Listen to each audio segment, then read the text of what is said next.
Seigneur, nous venons te rendre gloire et honneur ce soir merveilleux. Un moment agréable que tu nous permets de passer encore dans ta présence. Un moment merveilleux, Seigneur. Gloire te soit encore rendue, toi le Dieu de temps et des circonstances, car ta parole dit « Toutes choses concourent au bien de ceux qui t'aiment, notre Dieu ».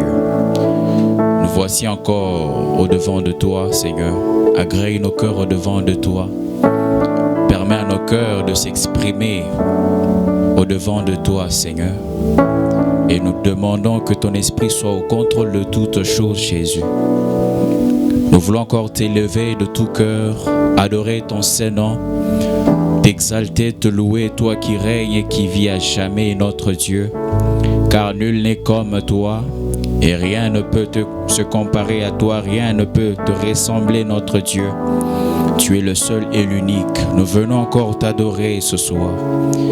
Et nous te prions d'inonder ce lieu de ta présence, car nos cœurs te veulent. Nos cœurs ont besoin de toi. Loin de toi, il n'y a pas la vie, Seigneur. Voilà que nous nous approchons de toi. Nous voulons, Seigneur, que nos cœurs se réjouissent en ta présence, Jésus.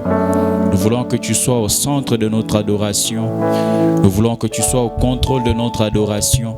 Je veux que là où tu es, tu élèves ta voix pour adorer le Seigneur, pour implorer la présence du Saint-Esprit, qu'il inonde ce lieu de sa présence, qu'il vienne au milieu de nous, car nous avons besoin de lui. Nous le désirons encore. Alléluia. Alléluia. Seigneur, viens, nous te voulons. Viens, nous te voulons, notre Dieu. Viens, nous te voulons, Esprit de Dieu. Viens, nous te voulons, Esprit Saint. Viens, nous te voulons, Esprit de révélation. Viens, nous te voulons, l'Esprit qui nous amène dans les profondeurs. Esprit de Dieu, nous te voulons ce soir au milieu de nous.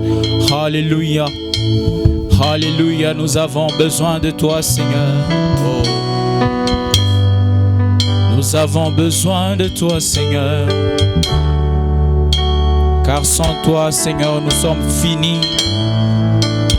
Sans toi, Seigneur, nous sommes perdus, Esprit de Dieu. Cher Saint-Esprit, viens, inonde ce lieu de ta présence.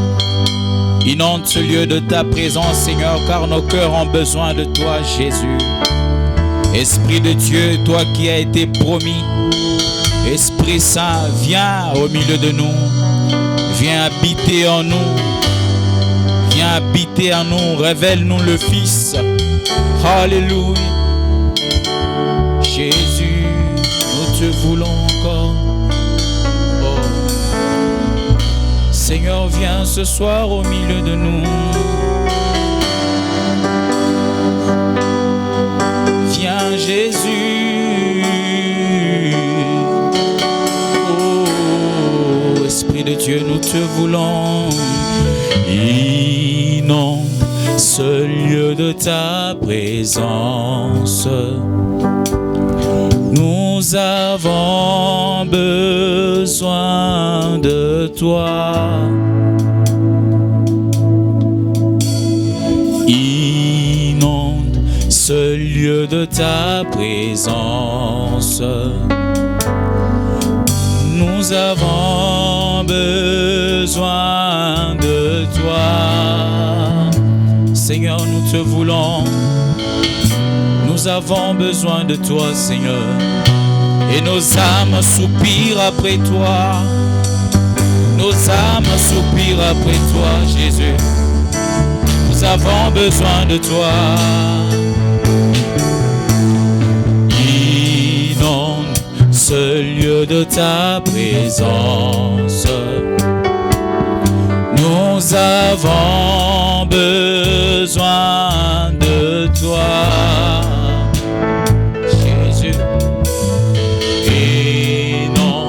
Ce lieu de ta présence, nous avons besoin de toi. Oh, viens, Esprit de révélation, souffle sur nous, souffle sur nous. Viens, révélation. Souffle sur nous, souffle sur nous, inonde ce lieu, inonde ce lieu de ta présence. Seigneur, nous avons besoin de toi. Nous avons besoin de toi, Jésus. Esprit de Dieu, inonde ce lieu encore. Oh, Jésus, ce soir, nous avons besoin de toi. Nous avons besoin de ton esprit, notre Dieu. Inonde, inonde, inonde ce lieu. Cher Saint-Esprit, nous te souhaitons, nous te désirons. Nous voulons que tu viennes au milieu de nous, Seigneur. Que tu inondes encore nos cœurs de ta présence. Inonde, inonde encore ce lieu de ta présence, Jésus. Cher Saint-Esprit de Dieu, inonde nos cœurs de ta présence. Inonde nos cœurs de ta présence, Seigneur. Viens habiter en nous, Jésus. Oh, oh, viens, Esprit de révélation. Esprit de révélation. Souffle sur nous. Oh, souffle sur nous, souffle sur nous. Viens, Esprit de révélation. Nous te voulons, nous te désirons au milieu de nous ce soir, Seigneur. Oh, souffle. Oh, Esprit, viens. De révélation. Viens, souffle sur nous. Oh, souffle sur nous. Viens, Esprit de révélation. Oh, nous te désirons. Ainsi nos âmes soupirent après toi. Viens, viens, viens. Esprit de révélation. Souffle sur nous, oui, descends sur nous. Viens, viens, Esprit de révélation. Esprit de révélation. Souffle sur nous, souffle sur nous. Viens ce soir au milieu de nous. Nous te voulons, Seigneur. Ainsi nous te désirons. Souffle sur nous, souffle sur nous, souffle sur nous. Viens, Esprit de révélation. Oui, nous nous attendons à toi, Seigneur. Nous nous attendons à toi, Seigneur. Oui, nous nous attendons à toi, viens. Oui, Seigneur. Nous attendons à toi, Jésus. Souffle sur nous. Souffle sur nous. Souffle sur nous. Viens, viens. Viens, Esprit de révélation, révèle-nous. Révèle-nous le Fils, nous te voulons. Et nous te désirons. Jésus, viens. Viens, Seigneur. Viens, Seigneur. Viens au milieu de nous. Nous te désirons, nous te voulons. De tout cœur, nous avons besoin de toi, Seigneur. Oh,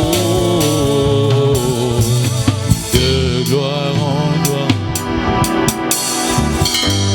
Oui, Seigneur, nous avons besoin d'une dimension de profondeur, Seigneur. Et c'est ton esprit qui peut nous aider, Seigneur. Aller dans les profondeurs, Jésus. De gloire en gloire, tu es celui qui nous amène dans les profondeurs, Seigneur. De creuser encore, Seigneur, mon Dieu, d'aller plus loin, Jésus, avec toi, Seigneur. Esprit de Dieu, aide-nous, Seigneur. Aide-nous, Esprit de Dieu. Aller dans les profondeurs, nous avons besoin de toi. Nous avons besoin de toi, Seigneur. Nous avons besoin de toi. Jésus, viens, Esprit Saint, nous te désirons. Oh, besoin de toi. Oh, de gloire en gloire, de gloire en gloire, tu m'amènes, tu m'amènes dans les profondes de ta sainteté, tu m'amènes, tu m'amènes de gloire en gloire, tu nous amènes encore, Seigneur, tu nous amènes encore, Jésus. Esprit de Dieu, amène-nous, amène-nous dans les profondeurs, amène-nous dans les profondeurs, à contempler ta personne, ô Jésus, dans les profondeurs. Tu nous amènes de gloire en gloire, Jésus, de gloire en gloire, de gloire en gloire, tu nous amènes. Esprit de Dieu, tu nous amènes, oh, dans les profondeurs, oh, de ta sainteté. Tu nous amènes, Seigneur, tu nous amènes, Seigneur. Esprit de Dieu, tu nous amènes de gloire en gloire, tu nous amènes de gloire en gloire, et nous te désirons. Seigneur Shalom, nous nous retrouvons ce soir dans le cadre de nos 2 journées. Nous aurions pu avoir 4 journées successives pour parler du Saint-Esprit, parce que c'est un thème excessivement important, c'est un thème clé dans la vie du chrétien, dans la marche de l'Église. C'est un thème clé. Mais nous avons choisi d'en parler 2 jours, plus le dimanche. Et je crois que Dieu est au rendez-vous et il va certainement bénir ces 2 jours d'enseignement autour de notre thème. Inclinons nos têtes dans la prière et prions le Seigneur tous ensemble. Notre Dieu et notre Père, nous te rendons gloire et grâce pour cette opportunité qui n'est pas qu'une simple grâce, mais qui est une responsabilité. Le problème n'est pas de parler du Saint-Esprit. Le problème, c'est de pousser ton Église à expérimenter le Saint-Esprit. Parler du Saint-Esprit est une chose, mais faire une expérience avec le Saint-Esprit en est une autre. Sois loué, Seigneur Dieu, toi qui nous conduis au fur et à mesure à goûter aux puissances du siècle à venir,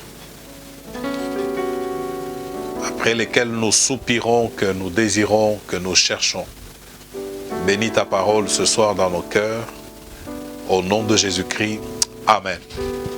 Nous ouvrons nos Bibles tous ensemble et nous lisons notre premier texte, Actes des Apôtres, le chapitre 2. Actes des Apôtres, le chapitre 2. À partir du verset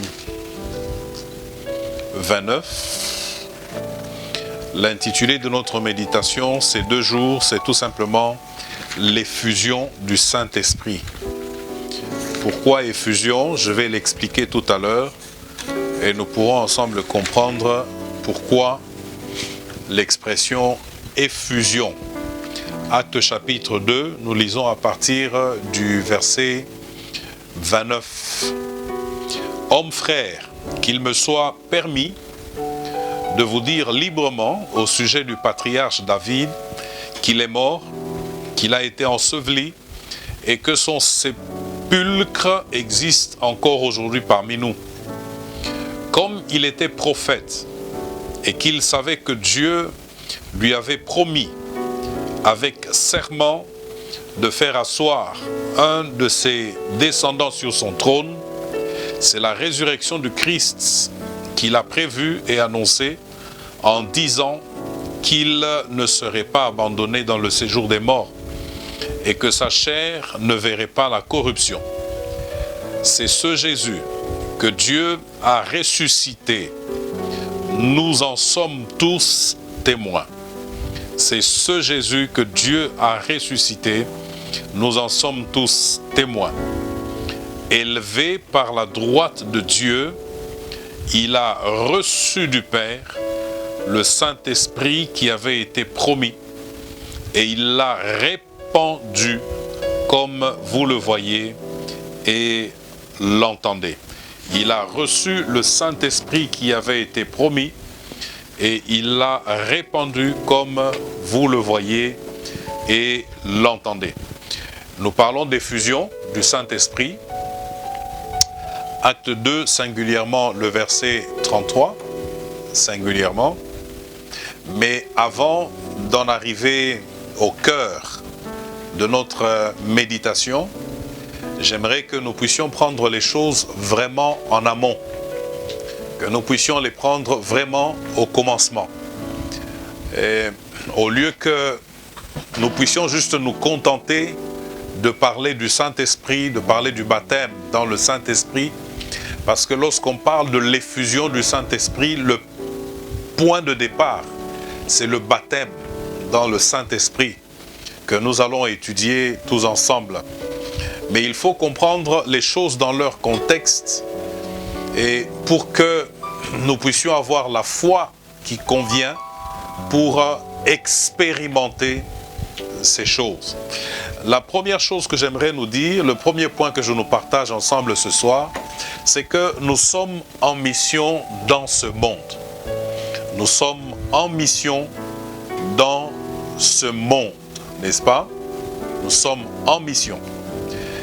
Et nous sommes dans le monde, mais nous sommes extérieurs au monde, n'est-ce pas?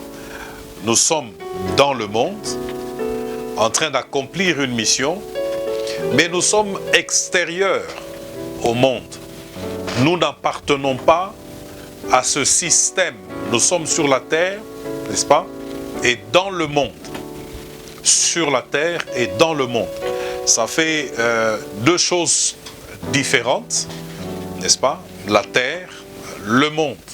Le monde compris comme système, n'est-ce pas? Comme façon de vivre établie par l'ennemi, établie sur un principe essentiel qui est le péché. Donc nous sommes dans le monde en mission, chargés de faire certaines choses de la part de Dieu et pour Dieu. C'est pour cela que nous sommes sur la terre. Dieu nous a sauvés, c'est pour cet objectif.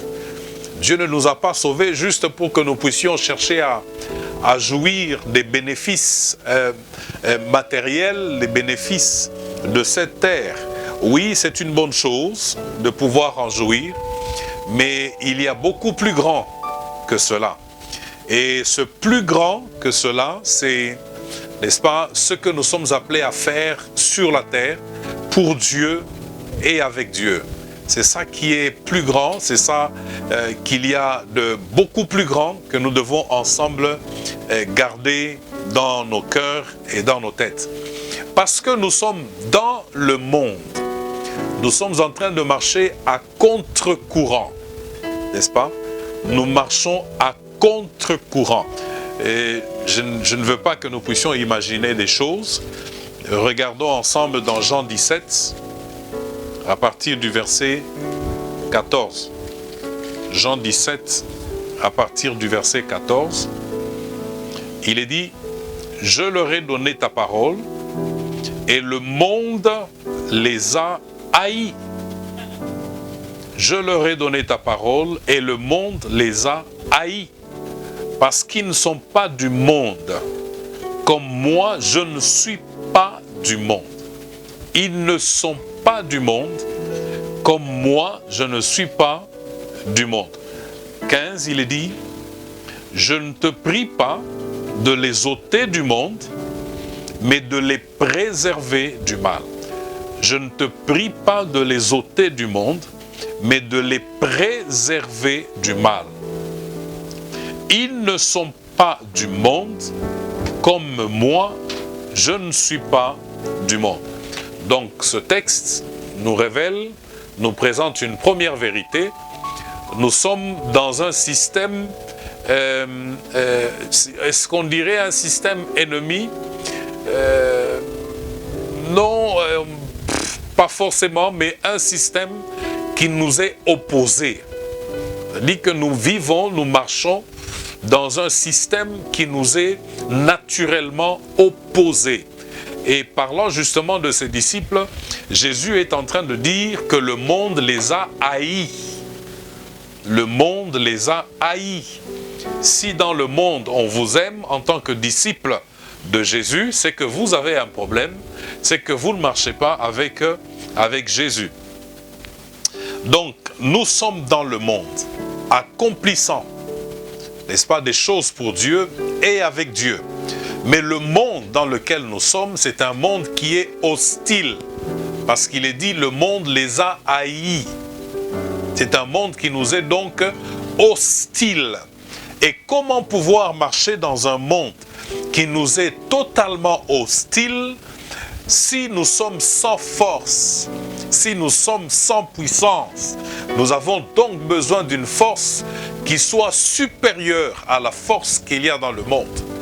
Parce que quand nous disons une marche à contre-courant, c'est-à-dire que le courant exerce naturellement une force, une pression, il est donc plus facile de nager en suivant le courant, parce qu'on est alors tout simplement porté par le courant. Il est plus facile de nager dans ce sens-là, plutôt que de nager à contre-courant. Or, en tant que disciples du Seigneur, c'est cela que nous sommes appelés à faire sur cette terre. Marcher à contre-courant. Marcher en opposition totale avec le monde. Il n'y a qu'à, lorsqu'on parle de l'hostilité du monde, il n'y a qu'à entendre le monde, par exemple, insulter tout ce qui est chrétien ou insulter tout ce qui est serviteur de Dieu. Vous sentez l'hostilité, vous sentez la haine viscérale, la haine du plus profond du cœur en train de s'exprimer. Nous sommes donc en mission dans ce monde. Il dit, je ne te prie pas de les ôter du monde. Non, non, c'est ce qu'il est en train de dire. Je ne te demande pas de les enlever du monde, n'est-ce pas? Je ne te prie pas de les ôter du monde, mais de les préserver du mal. Ils ne sont pas du monde, comme moi, je ne suis pas du monde, n'est-ce pas? C'est ça, au fond, la pensée qui doit animer tout disciple de Jésus. C'est-à-dire que je vis dans ce monde, sachant que je n'appartiens pas à ce système. Je suis passager, je vais passer. Mais avant que je ne passe, je suis appelé à faire des choses au nom de Dieu, avec Dieu et pour Dieu. Donc c'est la première des choses qu'il est important que nous puissions en savoir. Nous ne sommes pas de ce monde. Nous ne sommes pas de ce monde. Nous n'appartenons pas à ce système. Nous sommes en dehors de ce système. Et j'insiste là-dessus avant de passer à un autre point. Le système dans lequel nous sommes nous est totalement hostile. Il a dit là, le monde les a haïs. Il dit que le système dans lequel nous vivons est un système qui nous est totalement hostile. Totalement hostile. C'est ce que l'apôtre Paul reprend un peu plus tard quand il dit une personne ne peut pas vivre sur cette terre pieusement sa piété sur cette terre sans être persécuté. Non, ce n'est pas possible. Tu ne peux pas vivre pieusement sur la terre sans que tu ne sois persécuté. Pourquoi? Parce que le monde dans lequel nous sommes, c'est un monde qui est hostile à Jésus.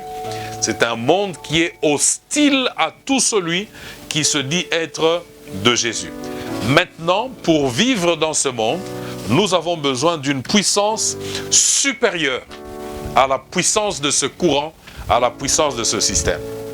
Ça, c'est la première des choses. La deuxième des choses, je vais poursuivre sur la même ligne, c'est que ici sur la terre, nous sommes, comme pour ainsi dire, envoyés par Jésus. N'est-ce pas? On va lire deux textes intéressants. J'aimerais que nous puissions lire, parce que nous sommes déjà dans Jean. Regardez avec moi, tournez juste un peu vos pages. Jean chapitre 20, le verset 21. Il est dit ceci. Jésus leur dit de nouveau, la paix soit avec vous.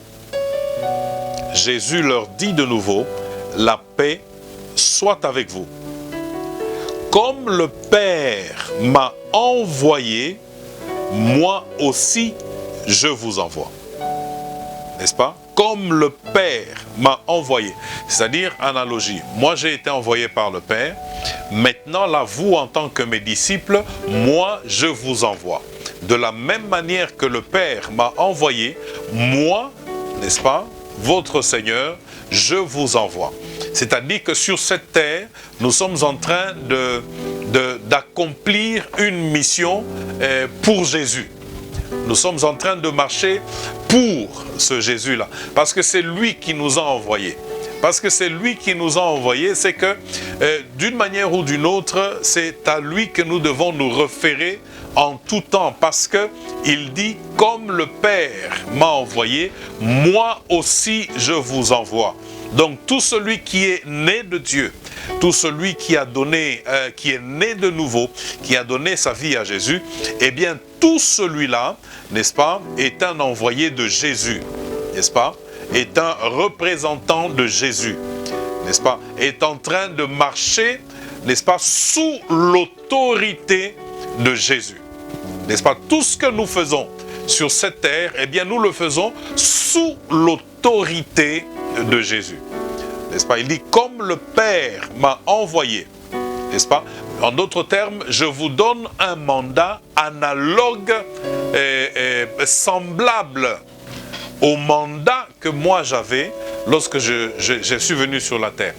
Dieu, mon Père, m'a mandaté, n'est-ce pas, pour que, étant sur la terre, je le fasse connaître aux hommes.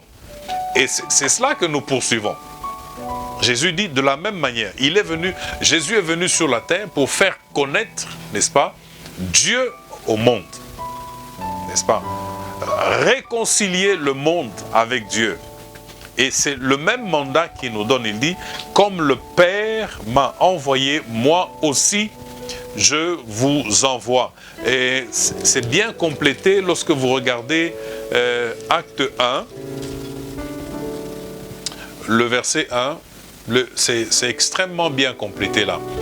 Il dit, Théophile, j'ai parlé dans mon premier livre, n'est-ce pas, Luc, l'évangile de Luc, de tout ce que Jésus a commencé de faire et d'enseigner dès le commencement, jusqu'au jour où il fut enlevé au ciel, après avoir donné ses ordres par le Saint-Esprit aux apôtres qu'il avait choisi.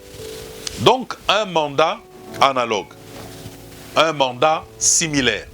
Quelqu'un va me dire, mais pasteur, moi je ne suis pas appelé à faire ministère. Gloire à Dieu, gloire à Dieu. Servir Dieu ou bien être un témoin, être un mandaté, un mandataire de Christ ne nécessite pas nécessairement être appelé au ministère. Ça ne nécessite pas nécessairement chercher à prêcher un dimanche matin. Ça ne nécessite pas nécessairement ouvrir la Bible ou bien chercher à diriger une église. Non. Être mandaté, si je peux utiliser ce mot là-bas, être quelqu'un que Jésus a mandaté ne nécessite pas nécessairement cela. Où que nous soyons, en tant qu'enfants de Dieu, où que nous soyons en tant que disciples de Jésus, eh bien, nous sommes appelés, n'est-ce pas, à accomplir une mission pour lui. Où que nous soyons. Ça peut être au service, ça peut être à l'école, ça peut être au marché, ça peut être en voyage. Où que je suis, où que je puisse être, où que je sois, je dois pouvoir me souvenir que je suis un envoyé de Jésus. Où que je sois, je suis un envoyé de Jésus, chargé de poursuivre le travail que lui avait commencé. Chargé de poursuivre la mission que lui avait commencé. N'est-ce pas? Pas forcément en tant que pasteur, pas forcément en tant qu'évangéliste, en tant qu'apôtre, en tant que médecin. Je peux poursuivre le travail là-bas. Je peux faire connaître Dieu là que je sers en tant que médecin. Je peux faire connaître Dieu là que je travaille en tant qu'ingénieur. Je peux faire connaître Dieu là que je travaille en tant qu'enseignant. Je peux faire connaître Dieu là que je travaille en tant que commerçant, en tant que vendeur, vendeuse ou que sais-je encore. Quel que soit le corps de métier que j'ai choisi, quel que soit le domaine que j'ai choisi pour le travail, eh bien je suis un mandaté. Il faut regarder au dictionnaire si le mot existe. J'ai été mandaté par Jésus parce qu'il a dit « Comme le Père m'a envoyé, moi aussi je vous envoie. » C'est-à-dire, je suis envoyé par Jésus. N'est-ce pas? Je suis envoyé par Jésus. Pensez à cette parole de Philippe qui pose la question et il dit « Mais Seigneur, montre-nous le Père. » N'est-ce pas? Que répond Jésus? Mais il dit, je suis avec vous pendant tout ce temps et tu ne m'as pas connu, n'est-ce pas? Il est venu faire connaître le Père à travers toutes ses actions, à travers ses prédications, à travers ses enseignements, à travers toutes ses œuvres de compassion, ses œuvres de miséricorde, à travers tout ce que Jésus a fait, il est venu pour exprimer le Dieu invisible que l'on ne peut pas voir, mais que l'on pouvait toucher en regardant Jésus. Que l'on pouvait connaître, que l'on pouvait découvrir en regardant Jésus.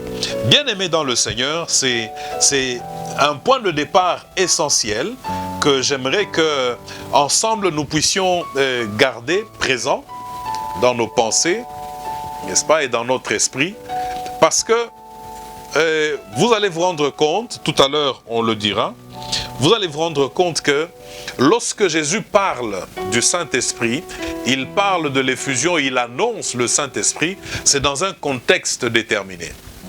C'est dans un cadre bien déterminé. Et avant que nous ne puissions aller dans tout cela, j'aimerais que nous puissions nous resituer dans ce cadre. C'est l'exercice que nous sommes en train de faire là. Nous resituer dans ce cadre-là.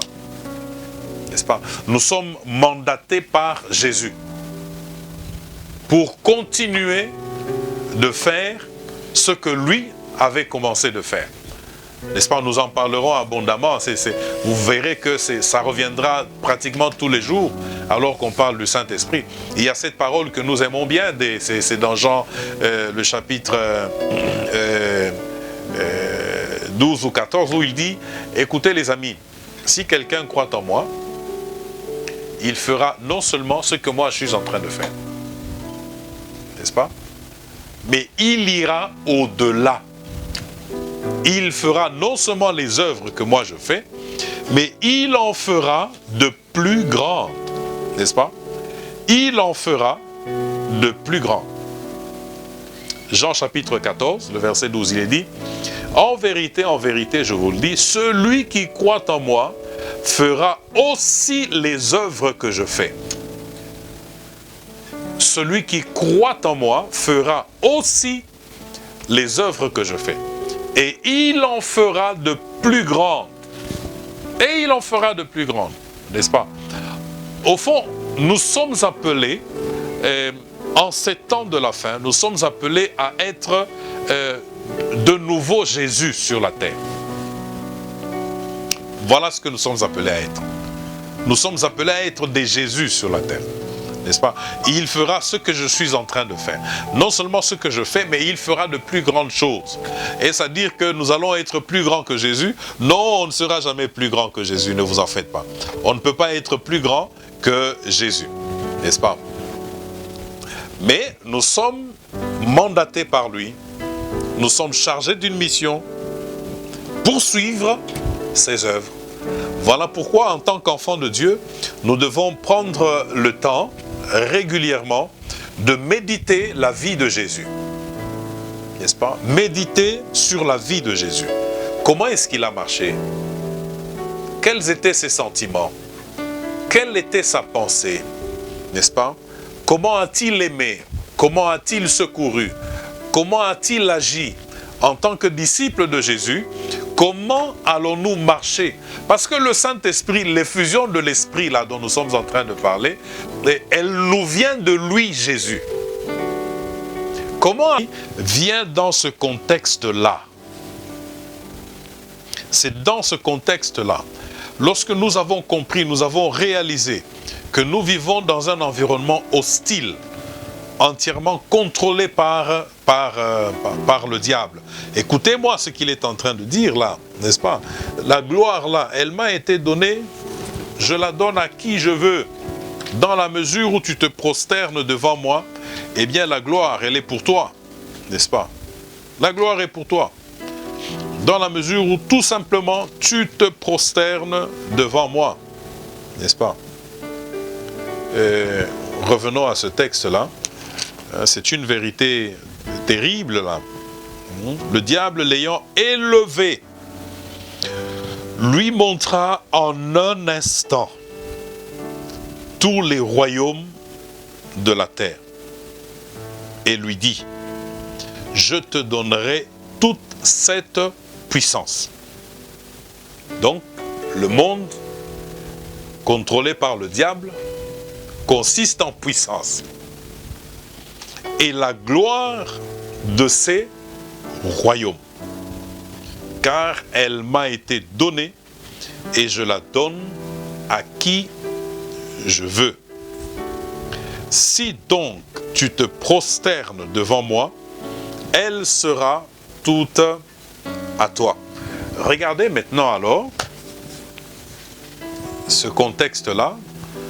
Nous sommes mandatés par le Christ, appelés à poursuivre le travail que lui a commencé, appelés à poursuivre l'œuvre qu'il a commencée, chacun pour sa part, n'est-ce pas? Vivant dans un monde hostile, contrôlé par un être totalement hostile, mais vaincu. Totalement hostile, mais vaincu. Alors, Jésus ayant tenu compte de tous ces paramètres-là, Jésus ayant vu tous ces paramètres-là, dit ceci à ses disciples. Luc chapitre 24, le verset 49. Luc chapitre 24, le verset 49. Qu'est-ce qu'il dit?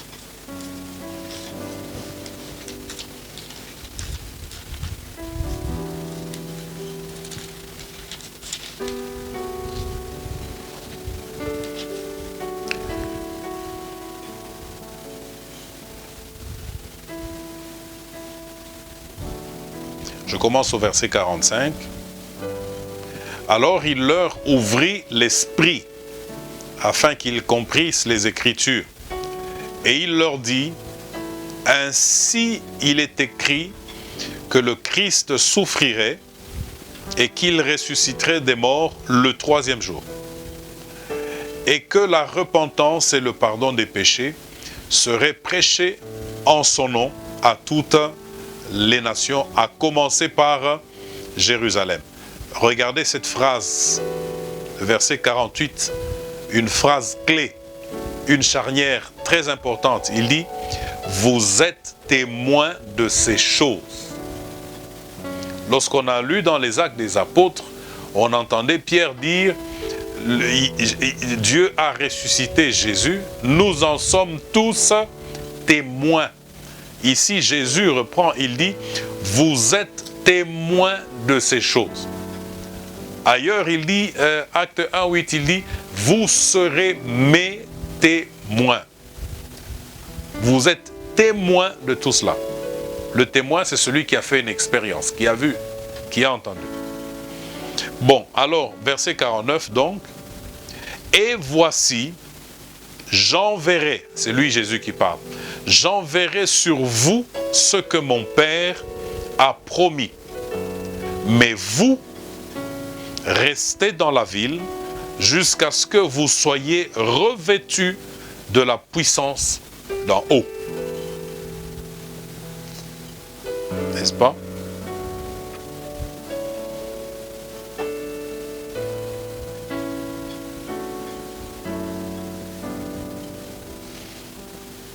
Ok. Et voici, j'enverrai sur vous ce que mon Père a promis, mais vous restez dans la ville. N'est-ce pas? Restez dans la ville. Combien de temps faudra-t-il rester? Jusqu'à ce que vous soyez revêtus de la puissance d'en haut. N'est-ce pas? Jusqu'à ce que vous soyez revêtus de la puissance d'en haut. N'est-ce pas? L'effusion du Saint-Esprit dont nous parlons là, le revêtement de la puissance d'en haut, n'est-ce pas? Indispensable pour la mission que nous sommes appelés à accomplir en tant que témoins de Christ. N'est-ce pas? Spécialement importante en tant que témoins de Christ. Nous n'allons pas sortir au nom de Jésus ou comme témoins de Jésus sans être revêtus de la puissance d'en haut. Non, nous avons besoin au départ d'être revêtus de la puissance d'en haut avant de nous lancer dans l'exercice du témoignage. Regardez cet autre texte, acte 1:8, qu'on ne peut pas manquer de lire.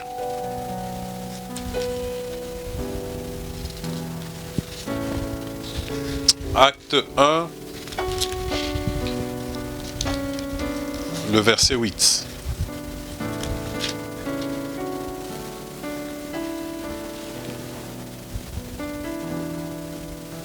Je commence au verset 5. Car Jean a baptisé d'eau, mais vous, dans peu de jours, vous serez baptisés du Saint-Esprit. Vous serez baptisés du Saint-Esprit, n'est-ce pas? Vous serez baptisés du Saint-Esprit. C'est-à-dire que lorsque vous serez baptisés du Saint-Esprit, la puissance d'en haut sera alors votre partage. Écoutez ce qui est dit ici. Alors les apôtres réunis lui demandèrent, « Seigneur, est-ce en ce temps que tu rétabliras le royaume d'Israël ?» Il leur répondit, « Ce n'est pas à vous de connaître les temps ou les moments que le Père a fixés de sa propre autorité. » Verset 8. « Mais vous recevrez une puissance, virgule, le Saint-Esprit survenant sur vous. » Le Saint-Esprit survenant sur vous. Vous recevrez une puissance et vous serez mes témoins. Regardez, notez que la fameuse question du témoignage revient tout le temps. Hein? Il est tout le temps question de témoignage. Et vous serez mes témoins. Mais vous recevrez une puissance, le Saint-Esprit survenant sur vous, et vous serez mes témoins à Jérusalem, dans toute la Judée, dans la Samarie et jusqu'aux extrémités de la terre. La Bible, elle est spécialement cohérente. Spécialement. Et c'est des choses, c'est comme les maillons d'une chaîne. Des éléments qui se mettent ensemble et c'est une pure merveille. La Bible, c'est une pure merveille. Donc, la question du témoignage est en train d'apparaître singulièrement liée à la question du baptême dans le Saint-Esprit, singulièrement lié à la question de la puissance d'en haut que nous sommes appelés à recevoir. Et les apôtres, après avoir entendu cette recommandation de Jésus, qu'est-ce qu'ils ont fait? Le verset 12. Alors ils retournèrent à Jérusalem de la montagne appelée des Oliviers, qui est près de Jérusalem, à la distance d'un chemin de sabbat. Quand ils furent arrivés, ils montèrent dans la chambre haute où ils se tenaient d'ordinaire. Ils montèrent dans la chambre haute où ils se tenaient d'ordinaire. C'était Pierre, Jean, Jacques, André, Philippe, Thomas, Barthélemy, Matthieu, Jacques, fils d'Alphée, Simon le Zélote et Jude, fils de Jacques. 14. Tous d'un commun accord. Tous d'un commun accord persévéraient dans la prière avec les femmes et Marie, mère de Jésus, et avec les frères de Jésus.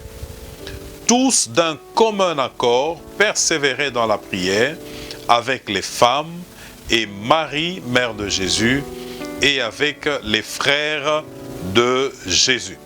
N'est-ce pas? Donc, ils ont compris cette réalité.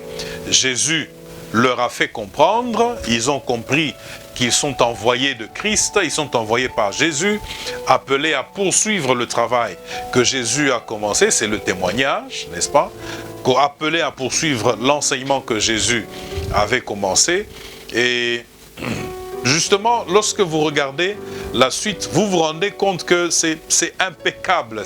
Vous voyez l'opposition que les premiers disciples ont connue et vous voyez la persécution, les différentes persécutions qu'ils ont connues. Plusieurs ont été tués sans la puissance d'en haut.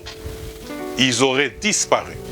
Sans la puissance d'en haut, eh bien, plusieurs auraient fui leur mission, auraient abandonné leur mission. Donc, ils sont en prière dans la chambre haute, et là, ils sont en train de prier, en train d'attendre la promesse de Jésus, en train d'attendre la promesse du Père, n'est-ce pas? J'aimerais nous exhorter ensemble à la prière, n'est-ce pas? On n'attend pas l'effusion du Saint-Esprit, n'est-ce pas? On n'attend pas le déversement, je vais définir effusion plus tard, on n'attend pas ce déversement de la puissance du Saint-Esprit distrait.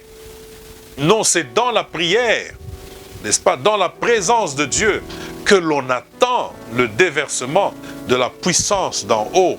C'est dans la présence de Dieu que l'on attend la puissance du Saint-Esprit, n'est-ce pas? Et vous allez voir dans Acte 2, n'est-ce pas, que la promesse s'accomplit. C'est lorsque la promesse s'accomplit que Pierre se lève et qu'il se met à parler. Tant que la promesse ne s'était pas accomplie, Pierre ne pouvait pas se lever, il ne s'était pas levé pour parler. Et vous allez voir, on verra ensemble, quand vous pouvez lire dans Acte 2, là par exemple, vous allez voir que à la première prédication de Pierre, il y a 3000 convertis. Notre Dieu et notre Père, nous te bénissons pour ce premier jour où tu nous as fait voir, ô Dieu, que nous sommes mandatés par Jésus, appelés à être les témoins de Jésus, appelés à être les témoins de sa résurrection, chacun pour sa part, là qu'il se trouve. Tu nous as appris, Seigneur, que nous sommes dans un monde hostile et que nous avons besoin de la puissance d'en haut. Laisse que nos cœurs, fais que nos cœurs, ô Dieu, désirent cette puissance, que nos cœurs désirent la puissance du Saint-Esprit. Fais-le, Seigneur, au nom de Jésus. Amen.